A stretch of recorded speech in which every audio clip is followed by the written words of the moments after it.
আমি তৃণমূল কংগ্রেসের প্রার্থী হিসেবে 39% ভোট পেয়ে একা জিতেছিলাম বাংলায়, আর কেউ জেতেনি।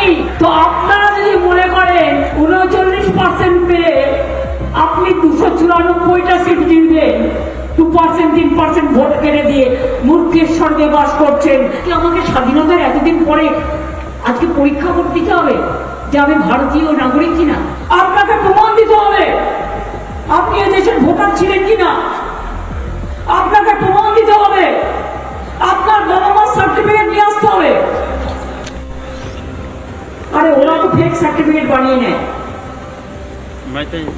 আপনারা কি পারবেন সবাই?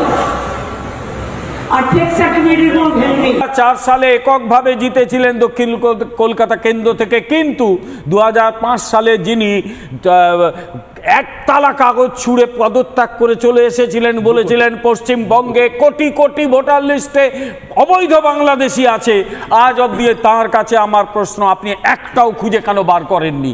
তাহলে আপনার বিরুদ্ধে এই অভিযোগ আসবে রাজনীতি করার, মিথ্যাচার। মমতা বন্দ্যোপাধ্যায় এখন থেকে ভাবছেন যে বিজেপি এলেও আসতে পারে, মানে একদম ক্যালকুলেটিভ জায়গা থেকে।